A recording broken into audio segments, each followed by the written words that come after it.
વિકાસના દાવાઓ અને હકીકત વચ્ચેનું અંતર જ્યારે માપવું હોય ત્યારે વલસાડના ગુંદલાવની મુલાકાત લેવા જેવી છે, જ્યાં રોડ નથી બની રહ્યો પણ પ્રજાના ટેક્સના પૈસાનું ધોવાણ થઈ રહ્યું છે. ગુંદલાવ ઓવરબ્રિજથી એસપી પેટ્રોલ પંપ સુધીનો સર્વિસ રોડ આજે વિવાદના વંટોળમાં છે.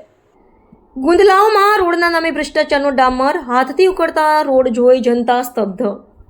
કોન્ટ્રાક્ટરે પોતે જ કહ્યું આ રોડ નહીં ટકે. વલસાડના ગુંદલાવ ઓવરબ્રિજથી એસપી પેટ્રોલ પંપ સુધીનો સર્વિસ રોડ હાલ ચર્ચાનો અને વિવાદનો વિષય બન્યો છે. છેલ્લા 3 વર્ષથી ખડાઓના સામ્રાજ્ય વચ્ચે જીવતી જનતાને આશા હતી કે નવો રોડ બનતા હાલાકી દૂર થશે, પરંતુ અહીં તો નવી મુસીબત અને ભ્રષ્ટાચારનું નવું પ્રકરણ શરૂ થયું હોય તેવું લાગી રહ્યું છે. સ્થાનિકો અને મીડિયા દ્વારા કરવામાં આવેલી તપાસમાં ચોંકાવનારા દ્રશ્યો સામે આવ્યા છે.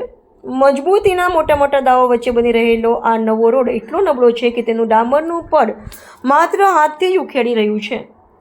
પાયાની પ્રક્રિયા મુજબ રોડ બનાવતા પહેલા ધૂળ સાફ કરવી અનિવાર્ય હોય છે, પરંતુ અહીં ધૂળ પર જ ડામર પાથરી દઈ માત્ર કામ પૂરું કરવાની વેટ ઉતારવામાં આવી રહી છે. સૌથી આશ્ચર્યજનક બાબત એ છે કે જ્યારે કામ કરી રહેલા કોન્ટ્રાક્ટરને ગુણવત્તા બાબતે પૂછવામાં આવ્યું ત્યારે તેમણે કેમેરા સામે સ્વીકાર્યું કે આ રોડ કોઈ પણ સંજોગોમાં ટકવાનો નથી.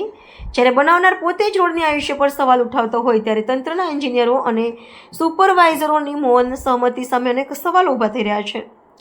પ્રજાના ટેક્સના પૈસાથી બનતો રોડ જો 4 મહિના પણ ન ટકવાનો હોય તો આ રકમ કોના ખિસ્સામાં જઈ રહી છે? વારંવારના અકસ્માતો અને રજૂઆતો બાદ કામ શરૂ થયું તો તેમાં આટલી હદની બેદરકારી કેમ?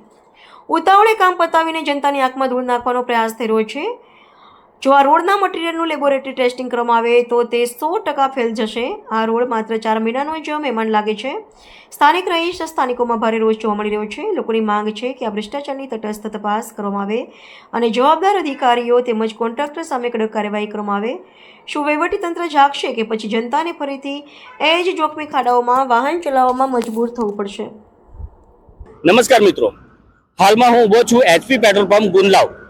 તમે 3 દિવસ પહેલા જે સર્વિસ રોડ બન્યો હતો, લગભગ આજે 3 વર્ષથી આ રોડની આતુરતાથી રાહ જોઈ રહ્યા હતા બધા ગામવાસીઓ અને જેડીસીમાં જે કર્મચારી આવ્યા હતા તે. ઘણા મોટા ખાડાઓનો પ્રોબ્લેમ હતો.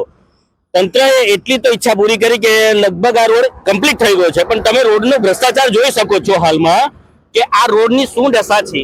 આ જો હાથથી ઉકળે છે, કોઈ જાતનું હેવી કોઈ મટીરિયલ સરખું વાપરવામાં આવ્યું નથી અને આ ટોટલી હાથથી જ ડામર ઉખડી રહ્યો છે. અને લગભગ વારંવાર કોન્ટ્રાક્ટરને બી જાણ કરવામાં આવી મીડિયા થકી, પણ એમણે પણ નંબર બ્લોક કરી દીધો. કોઈ રિસ્પોન્સ આપતા નથી.